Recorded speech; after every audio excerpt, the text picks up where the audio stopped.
alam ko pwede ako yumaman. Nasabi ko kahit puyat ako lagi, kahit kulang pera ko, I will stay in this company.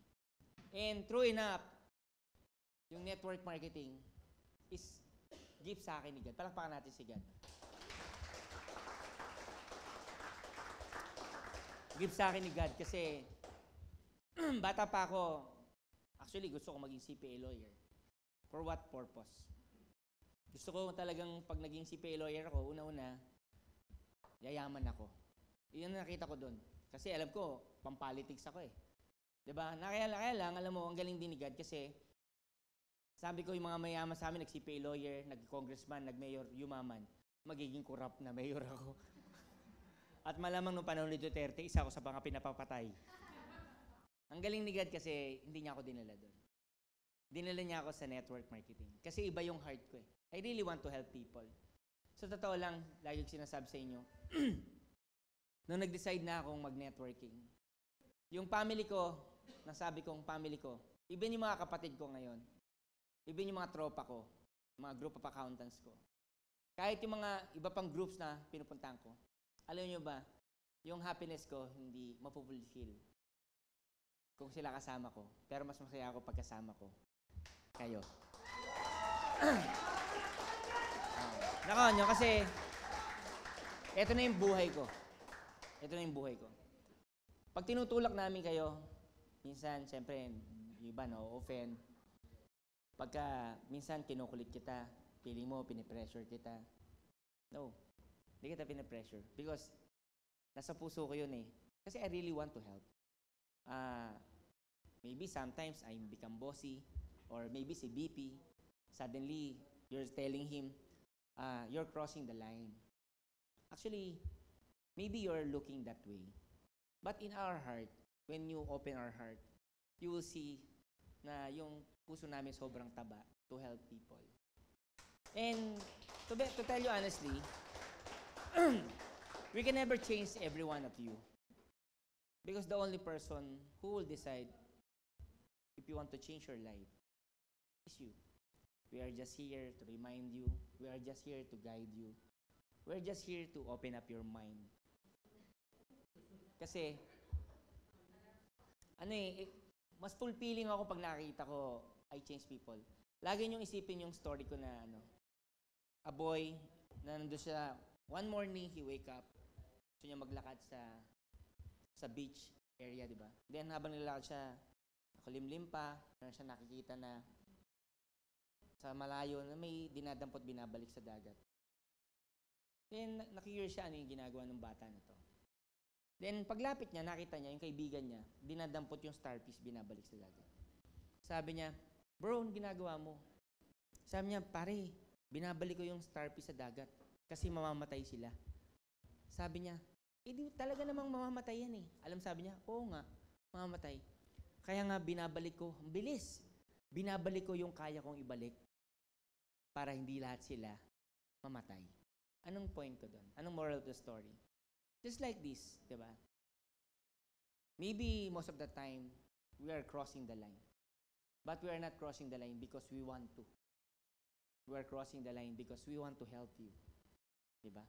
Kasi, mas masaya ako na marami ako natutulungan. Mas marami ako na-inspire. Mas masaya ako na gusto ko matulungan kayo magbago ang buhay. Again, I'm just a boy. Diba? Na nasa tabing dagat lang.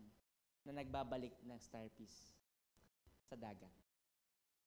Hindi ko kayo kayang buhatin lahat. Hindi namin kayo kayang buhatin lahat.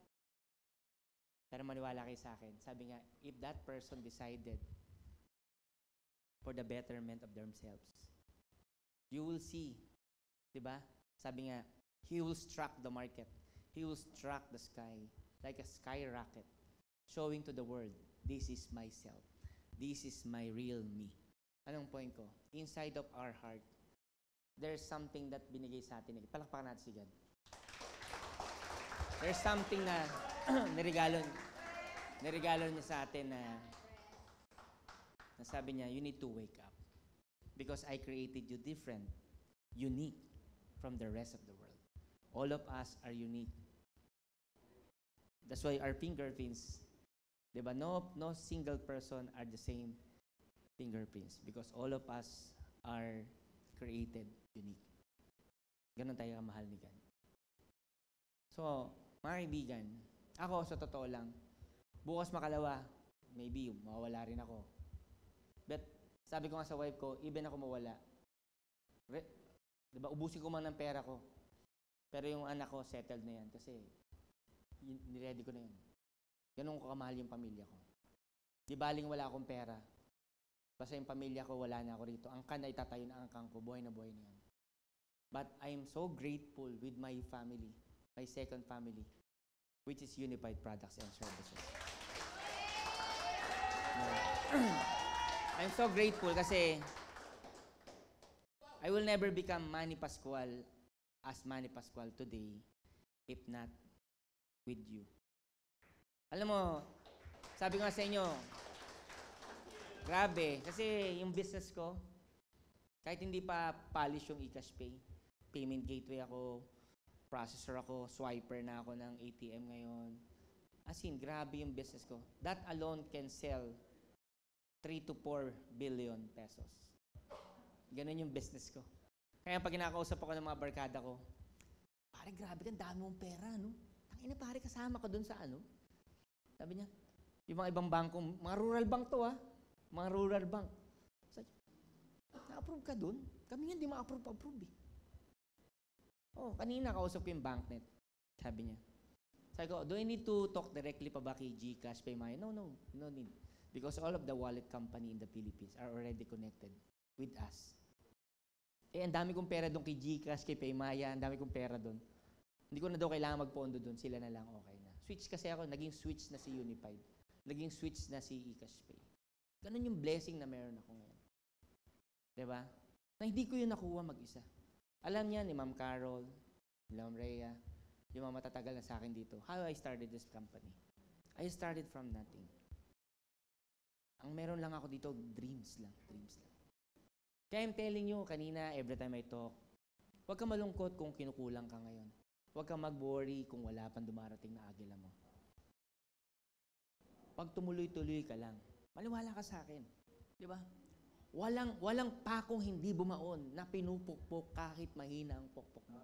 Walang bakal na hindi natunaw ng tubig na patak-patak lang ang tagpo. Basta importante, willing ka lang tumuloy. Tandaan mo, walang madali sa buhay. Lahat may pagsubok. Kung kala mo pag nalampasan mo tapos ka na, pag panik mo, mas mahirap. Pag pumanik ka, mas mahirap. Habang pumapanik ka sa ladder ng buhay mo, pahirap ng pahirap ang sitwasyon. Bakit? Palaki ng palaki yung gusto mo. Kung kala mo pag umalis ka rito, mas magiging madali buhay mo, maniwala ka sa akin, mas magiging worse ang buhay mo. Kasi alam mo bakit? Wala kang makakasamang tatapikin ka, sasabihin sa'yo, kaya mo. Sa labas, walang magsasabi sa'yo na kaya mo. Katabing mo negosyo, katabi mo sa opisina, kamag-anak mo. Wala na magsasabi sa'yo na kaya mo. Alam mo ba yung topic sa balikat ng mga taong nakatabi sa'yo?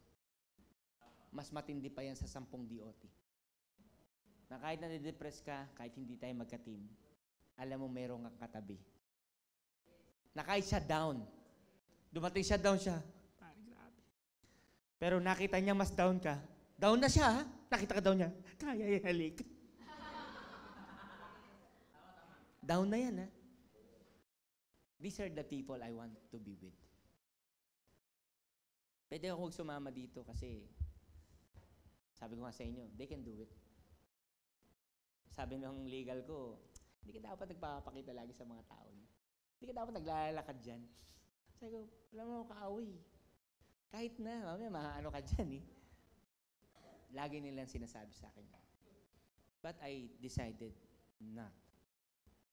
I want to be a normal people. And I want you all to be inspired. Kasi kaya talaga. Promise. Kaya. Mahihain ka ngayon. Wala kang talent. Hindi talent. Alam niyo ba pag nag-interview ako ng mga empleyado ko? Useless sa akin yung resume. Pag in-interview ko yung empleyado ko, pati mga managers ko pag in-interview ako. Pag upo, ready. Tinitingnan ko lang siya. Sabi ko, tinitingnan ko lang kung fit tayo kasi pag nakita kita, hindi ako masaya. Hindi tayo pwede. O, lagi silang nagsiselos, meron ka na namang favorite. Meron ka na namang siya na naman ganito. Apple of the eye. They don't know me. Kasi if you know me, when I'm with you, you come to me. I never bet 50%. I never start at 50. I always start at 101%. Kaya yung mga first time pag shake hands kita, it's not a shake hands of sales. I entrusted you. Diba? My courage. I entrusted you. Diba? My knowledge. Pag kinamayan kita, first time ka, yung kamay ko sa first time, ramdam niya na I can bring out the best in him or her. Kasi ako, hindi man yaman ang maibigay ko sa inyo. You can learn a lot in this company. You can learn a lot from us. Bakit po? Kasi it's all about character. We're not talking about how much money you have in your wallet. How much money, how much worth you have in the bank. We're talking here right now, what character you have na pwede mong ipamana sa anak mo at sa henerasyon mo. And ako, nabuild ako ng daddy ko ng ganito. And I'm so thankful kasi hindi ako pinanganak na mayaman, pero yung naturo sa akin ng daddy ko na character kakaiba. Mapapansin niyo yan sa anak ko. May pera yung anak ko, lahat yan. Pero makita mo yung anak ko, sosyalera yon pero hindi maarte. Diba? Kasi ganun ko sila binraid. Kasi gusto ko, appreciated nila kayo. Maarte yung daughter ganun. Kala nyo ba sobrang arte nun? Manang-mana sa mami niya yun. Pero kahit ganun yung dalawa na yun, hindi mo maramdaman na nangninino sila ng tao. Kasi lagi ko sinasabi, every time may service rally tayo, sabi ko, alam mo yung mga tao na yan. Iba dyan, gusgusin. Iba walang tinapos. Iba dyan, hindi natin sa amin nagaling. Pero alam mo, we need to thank those people. You know why? Sabi ko sa kanila, kung anong meron ka, kung anong nai-enjoy mo. We should be grateful kasi sila ang nagbigay nito sa atin. Nako nyo? Kaya I want you all to be inspired. Kasi gusto ko mag-iwan ng legacy. Gusto ko mag-iwan ng legacy na marami tayong nabagong pagkatao. Sabi niya, again, maybe money will come, but the first thing you need to change is who you are. You need to believe in yourself that you can change your life. Huwag kang mag-worry. Kasi alam mo bakit? Yung worry, dumarating yan sa mga taong walang paniniwala sa God. Palakpakan natin siya. Lalaban, iba-iba tayo ng maniwala ka sa akin, walang magsasabi sa room na to. Nasasabi niya wala siyang problema. Wala. Sasabihin nyo, si Presmano siguro walang problema. Maniwala ka sa akin. Sangkimpal yung problema ko. Alam mo ba pag umingiti ako? Umingiti lang ako. Pero ang rami kong iniisip, yung company ko, taxi fleet, yung business ko na drugstore, diba? Yung ganyan. Ang dami kong iniisip. Sobrang dami. Kaya sasabihin ko sa'yo, yung problema mo ngayon, pumasahe lang, Diyos ko, wala yun sa problema ko. Nako nyo? Kaya I'm telling you, lalaban mo lang. Lalo sa mga nanay na nandito. Para motivated ka lagi. Tignan mo yung anak mo. Diba? Tignan mo yung anak mo. Ano gusto mong maging buhay niya? Ano gusto mong kamulatan niya? Ikaw kasi magde-decide dyan. Tandaan mo, binigyan tayo ni God ng replika niya na pwede mong isipin lahat ng bagay. Pwede mong pangarapin lahat ng bagay. Kasi si God, ano yun natin? Siya ang genie natin. Sabi nga, your wish is my command. But before ko ibigay sa iyan, I need to see your heart. Kasi what talent, diba, na i-give ko sa'yo. Saan mo gagamitin tong talent na to? Alam mo, naiinis nga ako minsan. Sabi ko, nakakainis naman God eh. Totoo, minsan nagagano. Ano ba talagang plano mo sa akin? Sabi ko, bakit ganun? Para yumaman ako ng gusto, that marami akong taong tulungan. Sabi ko, nakaka-stress yun ha. Pero alam mo, ang galing niya. Kasi doon niya ako dinesign. Nakuha niyo? Huwag kayong magalala, dito lang kami. Yan si BP, kahit feeling nyo, nagko-cross the line yan. yung heart niyan para sa inyo. Ibang klase. Sobra. Nako nyo? Ganyan siya. Ganyan eh. Wala na tayong magagawa. Oo. Di ba? Ingatan yung mamatay. Kasi, delikado pag namatay. Oo. Siyempre, makikiramay tayo. 7 days. Walang sales. Tama? After 7 days, may luksa pa. 40 days yun. Tirik tayo. So, alalayan nyo, ha? Ingatan nyo. Gabi-gabi, pagtirik nyo na kandila.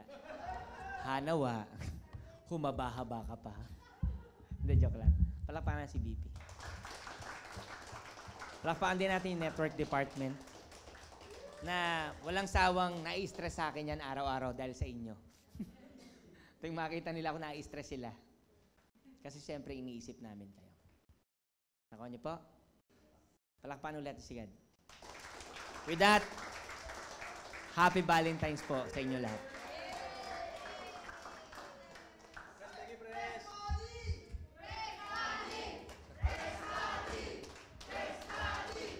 Press money!